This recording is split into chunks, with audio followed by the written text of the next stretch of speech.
Thank you very much for coming today. Today we're going to be releasing the results of this year's Operation Desert Guardian that was conducted in the high desert. Our intent before the horrific and violent event that occurred on Sunday, October 1st in Las Vegas was to share this information at the scheduled Facebook Live event on Monday, October 2nd. I responded early Monday morning to Las Vegas as Sergeant Brad Powers from our Fontana station was seriously injured when he was shot in that horrific event. Sergeant Powers continues to recover from his injuries, and I look forward to his release from the hospital and continuing recovery at home with his family and friends. Over the past few months, there have been a number of discussions regarding the increase in crime in the high desert, specifically the increase in violent crime and homicides.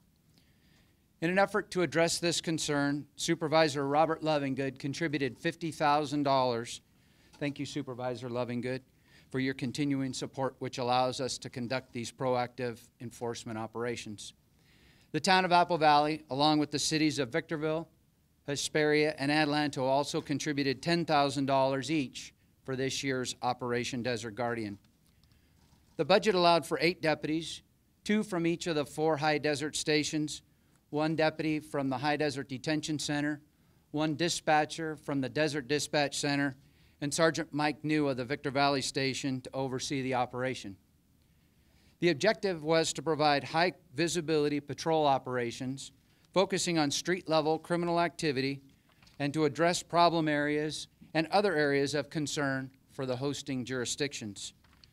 The operational periods were 8-hour shifts from 6 p.m. to 2 a.m., Friday and Saturday nights, and it began on Friday, June 2nd. Criminal operations continued on multiple Friday and Saturday nights, concluding on Saturday, September 18th. Some of the totals as a result of this operation were 2,853 proactive contacts, 834 arrests, 150 of which were felonies, 52 probation or parole arrests, 35 AB 109 arrests. And information we received during this operation on September 1st led to the arrest of a homicide suspect by the name of Johnny Brown. There were 79 gang cards completed, 21 firearms seized, most of which were stolen. You see those on display on the table. Sizable amount of narcotics, including methamphetamine, marijuana, cocaine, and PCP, along with 13 stolen vehicles recovered and over $30,000 in cash that was seized. As we move forward in a continuing effort to reduce crime rates throughout the county and target quality of life issues, a comprehensive strategy has been developed. The Board of Supervisors, as you probably know, allocated $1 million to the Sheriff's Department to increase proactive patrol throughout the county. The gang and specialized enforcement divisions, supplemented by patrol deputies, are continuing that operation as we speak. And they will be focusing on active gang members, career criminals, and those who victimize the communities through violence and intimidation. They'll focus on felony arrests, gang enhancements, and repeat criminal offenders to keep them off the street and in custody. There's also been some discussion about the homicides in the high desert over the year. Just to give you a quick summary, in Victorville there's been 14 reported murders this year. All are solved and the suspects are in custody. 6 of them were gang-related. 1 stemmed from a narcotics transaction where the seller killed the buyer. In 13 of the incidents, the suspect was related to or was an acquaintance of the victim. Only 1 of those murders, tragically, was random, where a mentally disturbed individual attacked a store clerk. In Apple Valley, there's been 4 murders this year. All are solved and suspects are in custody. 1 was gang-related. The suspect met the victim on Facebook and set up the murder. The 3 other murders, the suspect was related to or was an acquaintance of the victim. In Hesperia, there's been 3 murders. All are solved with the suspects in custody and or the case sent to the district attorney's office. One case was determined to be self-defense. One was gang-related that stemmed from a narcotics transaction, and the victim and suspect were acquaintances. In all three of the murders, the suspect was related to or acquainted with the victim. In Barstow, there were 2 murders and 1 body that was found dumped in the northern portion of our desert. All are solved with the suspects in custody. In one of the murders, the suspect was an acquaintance of the victim and they lived together. In one of the murders, the victim and suspect did not know one another, but the murder stemmed from an argument in a parking lot where the suspect ran over the victim. Through our investigation, the victim that was found discovered in the North Desert was determined to be shot in Las Vegas. That investigation was handed over to the Las Vegas Metro Police Department, and there's a suspect in custody as well. In Adelanto, there were 2 murders. Both of them are solved and suspects are in custody. One was gang-related, and in both murders, the suspects and victims were acquaintances. The unincorporated Victor Valley area, there's been 1 murder. The suspect is in custody, and the victim and suspect were acquaintances.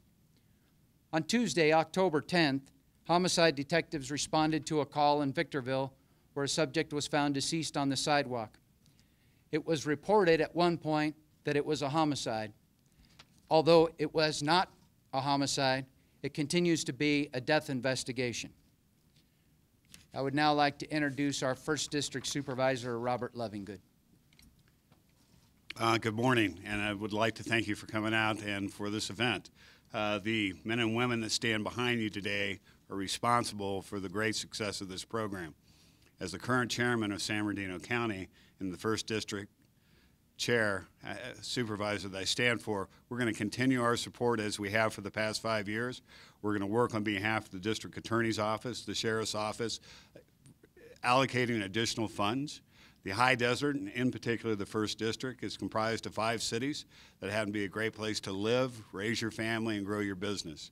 We're going to continue that effort because through this, we actually secure economic development and success for our communities. We improve our schools, and both District Attorney Mike Ramos and Sheriff McMahon will continue and always have my support. So thank you for coming up today to report this. Mike. I'd now like to introduce our District Attorney, Mike Ramos. Sheriff, thank you. Supervisor Lovingood, thank you. As the district attorney for 15 years, I am blessed. We work in a cooperative approach, not only with the Board of Supervisors to give us the resources, but I've said it again, I'll say it now. I have one of the best sheriff's departments in America. Why do I say that? You heard the stats from the sheriff. Our DA's office has the highest caseloads in the state of California, but that's a good thing because that means our parks across the street, our neighborhoods are safe. You heard about all the murders being solved. We're prosecuting them, and we're prosecuting them to the highest extent.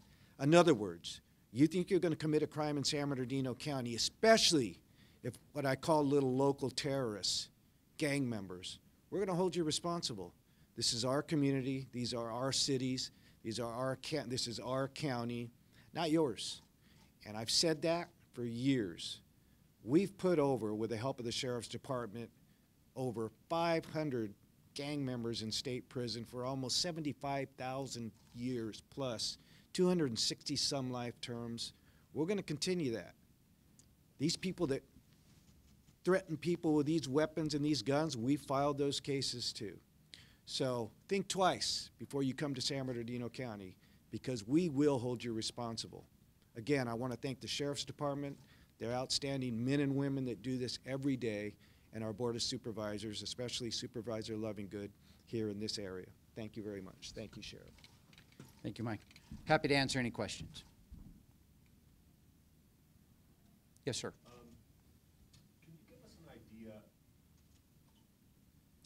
not about strategy, I know you don't want to talk about that, but was this something that started out with, you have a list of names, hey, these are all the people that we think are up to no good, and we're going to start checking on them? Or was it as simple as Friday night at 6 o'clock, these 8 deputies were just driving around looking for suspicious activity? It's a combination of both, but we're much more successful if we base our operations on intelligence. And we go after those folks that we know are known gang members, know that they're involved in criminal activity, have a pattern and practice and history of being in and out of state prison, either on parole or released under AB 109, or any of those other propositions or criminal justice reforms that we're dealing with. Make sure that we focus on those individuals, and certainly high visibility makes a significant difference as well. So a combination of driving around, making sure that the folks in our communities, both the law-abiding citizens as well as those criminals, know that we're out there and we're taking it serious, but also identifying those that we know are causing problems in our communities. And I'd like to follow up just to give, go ahead, Sheriff, credit to the sheriff.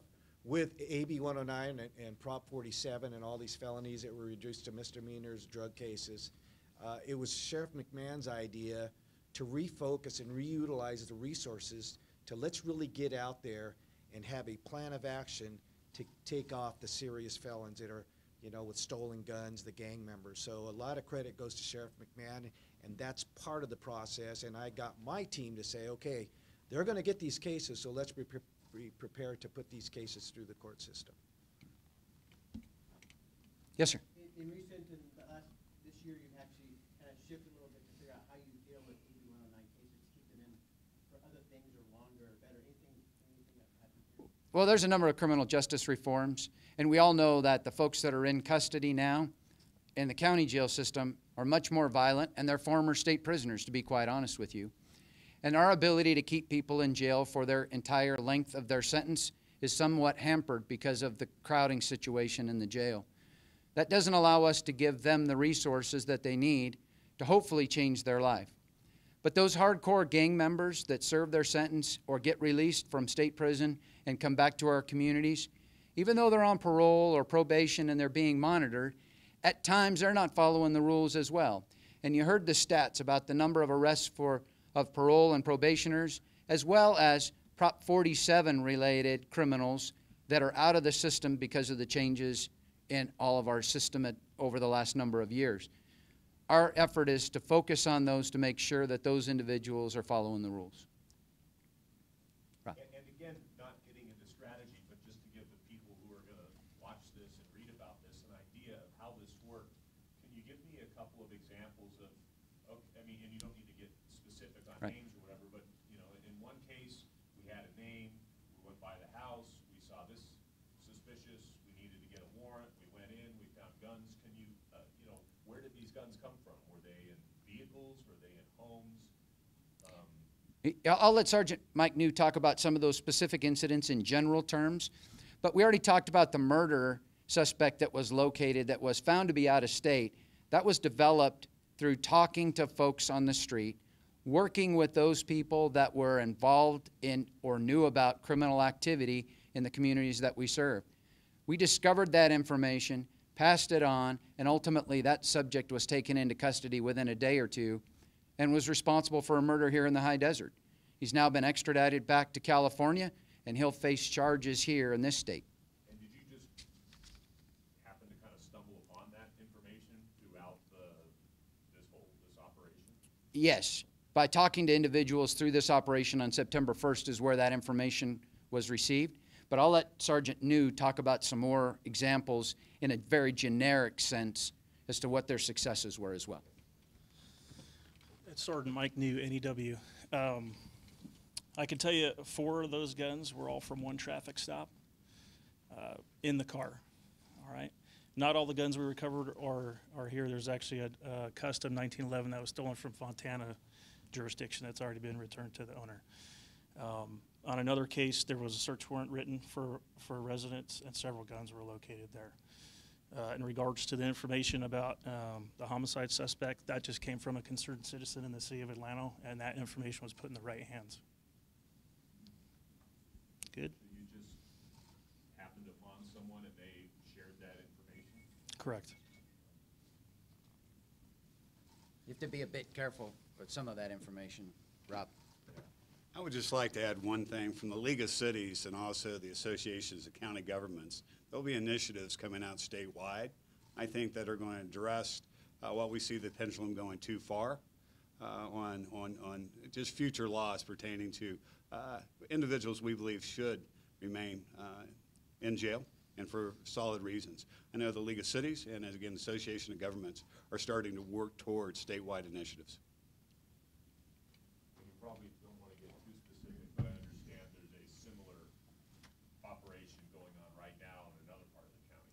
Yes, and I don't mind talking about that at all. We have run the High Desert Operation Desert Guardian for a number of years with the help of the cities and the supervisor. They've been very successful. We have now transitioned that same idea and plan down to the valley area. Cities in the valley, the San Bernardino Valley, that contract with us, as well as our unincorporated jurisdiction, have all partnered up together with some additional funding from the Board of Supervisors. And we're doing the same thing there that we were doing up here in the desert. My expectation is it will be just as successful because we'll target those specific areas where we know we're having problems, those specific criminals that are involved in those problems, and make our presence known there as well. In addition, this program on a smaller scale will continue for months to come, both in the high desert and in the valley, to make sure that we hold those criminals accountable. All right, thank you all.